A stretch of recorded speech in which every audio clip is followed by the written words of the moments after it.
we knew that Washington wasn't a terrorist and he was a freedom fighter, because the history was written in the right way, or by the people who won. So it's usually the people that they are wanted to keep the truth. They will try to kind of skew it a little bit, so to make sure that people don't get the full picture.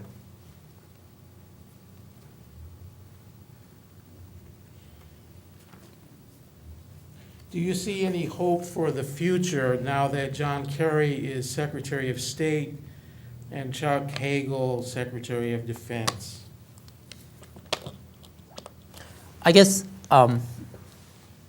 there's definitely a change here in politics in the United States, and that's thanks to people like you, that they're listening and trying to understand what's going on, and then asking the right questions. Why are we supporting the injustice in Palestine? Why are we writing blank checks to Israel?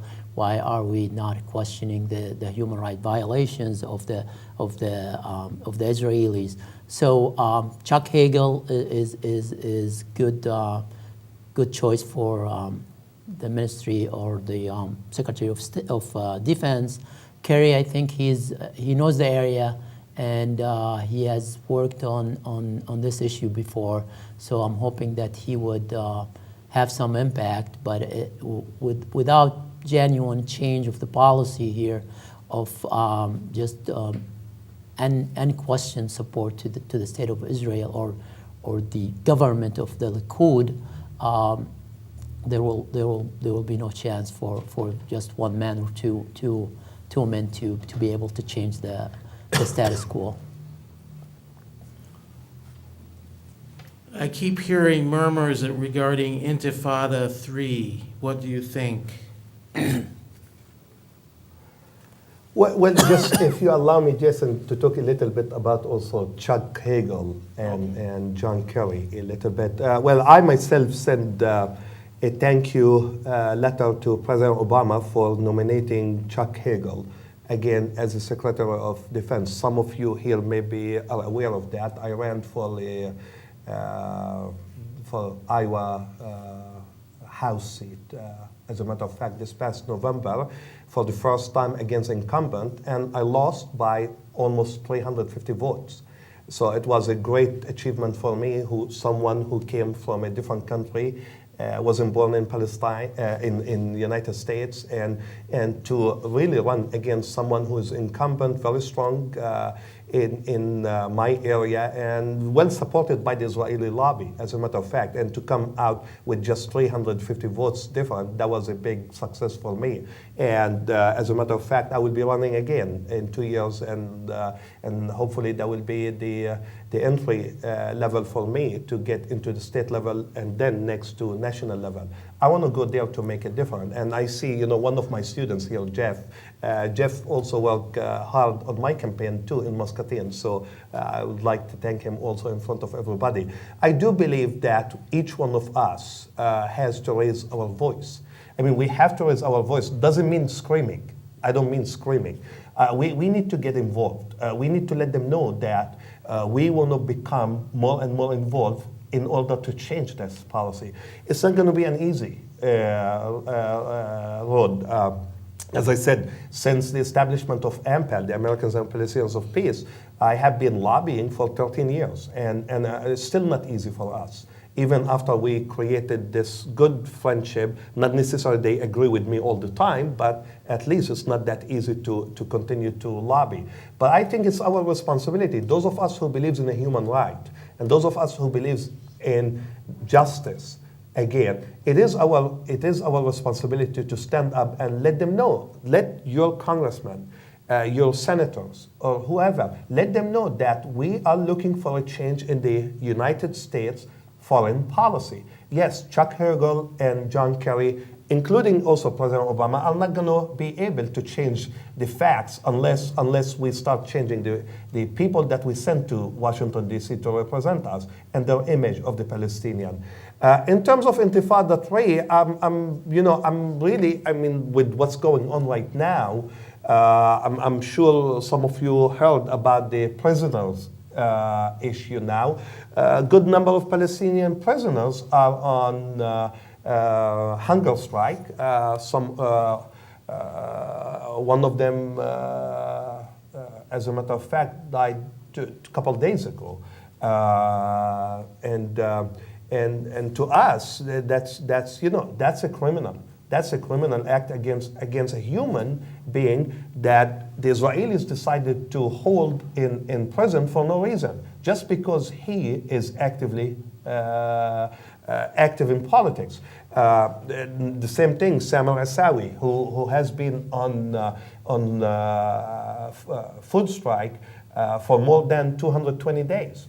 I mean, those are people that are losing their lives to light a candle for all of us. And I will repeat, those people are the people who are losing their lives to light a candle for all of us who believes in justice, all of us who believes in human right, and all of us who believe that Palestinians, like any other people and any other nation, deserve to have their homeland and independent state. Whether we have Intifada 3 or not, it's tough for me to say, but a couple of days ago I was talking to Mr. Ahmed Assaf, who is the official spokesperson of Fatah in Palestine, and they assure me that soon they are planning to take this issue to the International Criminal Court and bring justice, hopefully, to the table and to Israel for all these actions against a human being. So I'm not quite sure really if we're going to have Intifada 3 or not, but I see the Intifada is in the blood and daily activities of every Palestinians because they are not free. First, and second, they are humiliated every day when they move from city to city or town to town, and they are beaten, they are put in prison, and so on. So whether we want to call it officially Intifada 3 or not, I'm not quite sure. But Palestinians are experiencing that every day. The UN has passed resolutions to help the Palestinian people, such as stopping settlement building, but there is no enforcement. Are there comparable issues with other countries where the UN has or has not enforced its resolutions? I don't have history of that, but it seems like Israel has been in violation of more than 70 resolution that asserts the Palestinian rights and calls for end of the occupation. So it seems like it's aggressively enforced against other countries, like when Saddam Hussein was in violation of one or two UN resolution. The United Nations assembled an army that is greater than any armies that ever assembled to make sure that he comply with the UN resolution, and then the same thing with other like in Afghanistan and other places.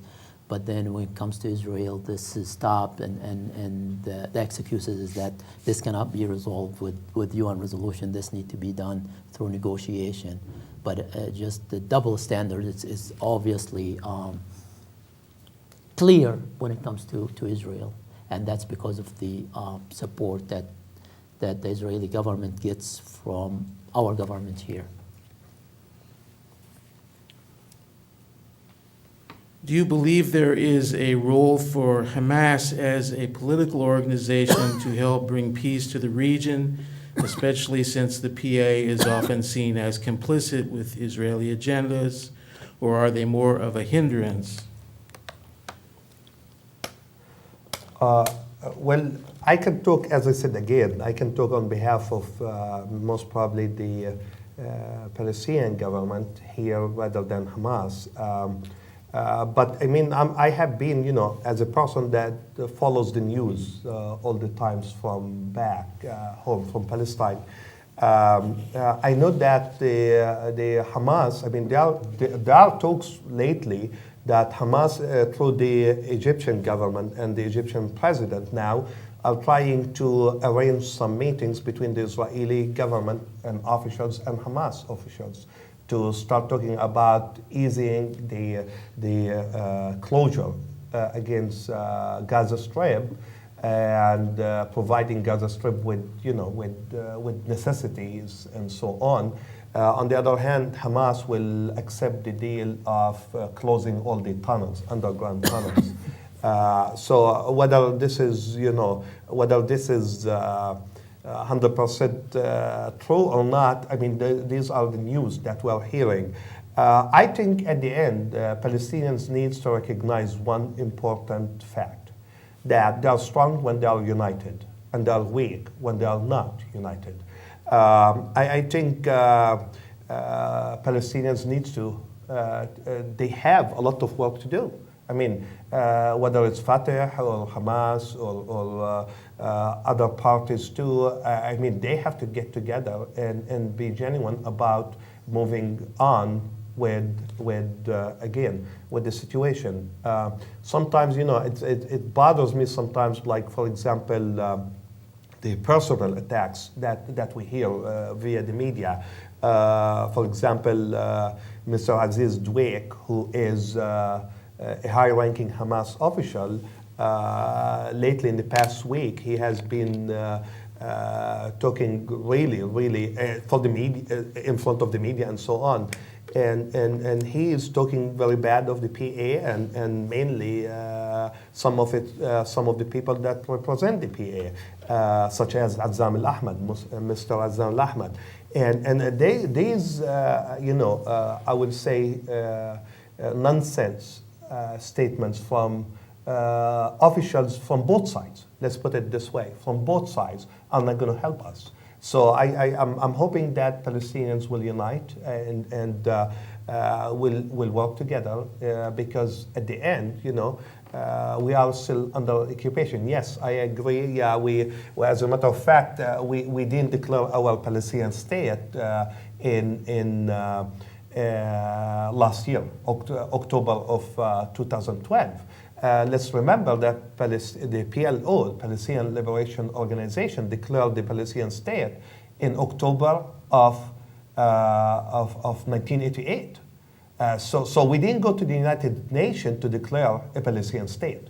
We went to the United Nations to be accepted as a member state so that we can have and exercise rights like any other nation. For example, to have the right to serve on the International Criminal Court so that we can bring Israel to justice, for example. That's the main purpose of going to the United Nations, not to establish a Palestinian state, because we did already declare that, as a matter of fact, the PLO in October of 1988.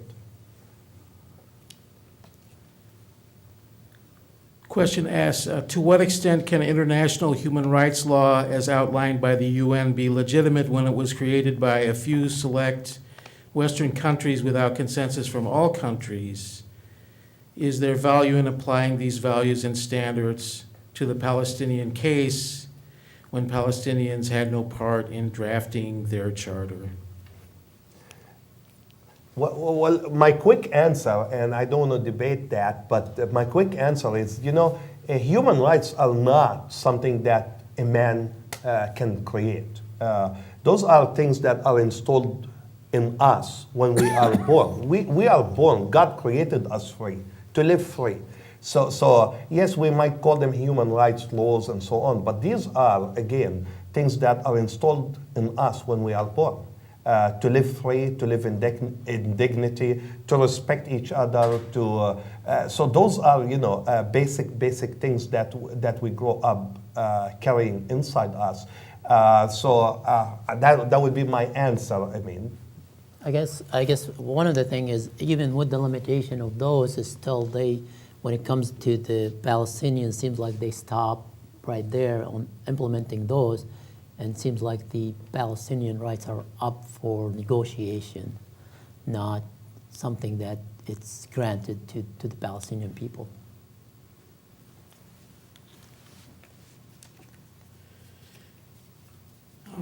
We're getting a lot of questions.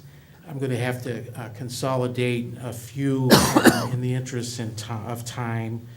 I think that some of the questions present some common themes. There are a number of questions concerning the League of Nations mandate for Palestine after World War I. I guess the gist of it is that the League of Nations called for a Jewish nation in Palestine, and that this means that there is a right for such a nation to be there.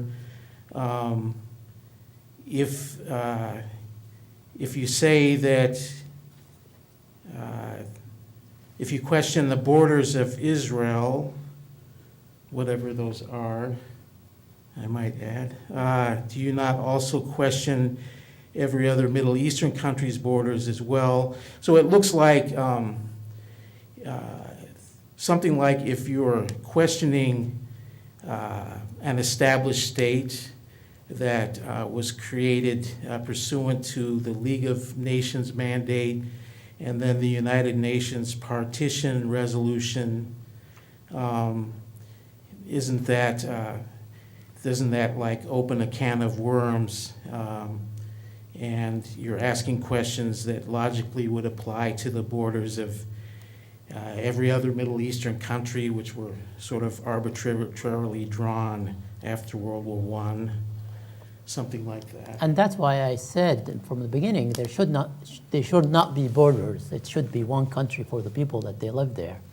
It's people live there, that's where they live, and they should not be forced to leave their homes because they don't belong to an ethnicity or a religion or a group of people that they are approved to be there.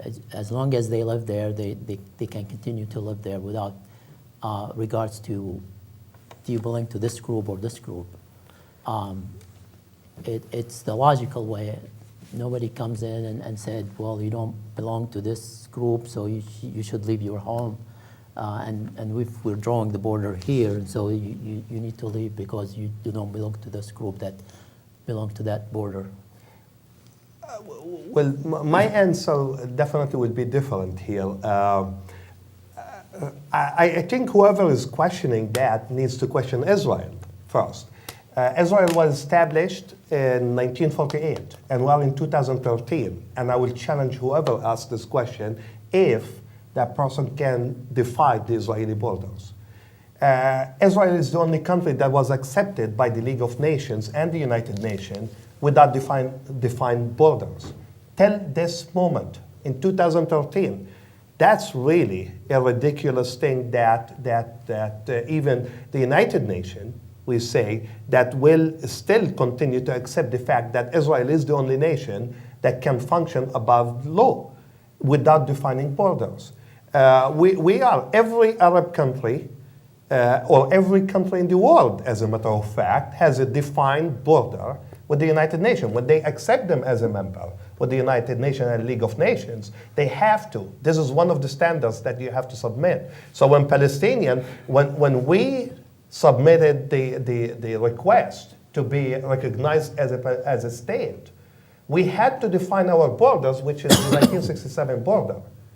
But I would challenge anyone to show me where the Israeli borders defined at the United Nations. In 2013, I'm not talking about in 1948, in 2013. So Israel is the only country that continues to act above the law. And we will, and as I mentioned, we will bring justice to them. Part of the main reason why we decided to get, that recognition by the United Nations is to have access for the international criminal law. Why do you think Israel is against that? Because they know, they're afraid. They know that we can bring cases in the international criminal law against them. That's the main reason why they kept fighting heavily against the Palestinian request.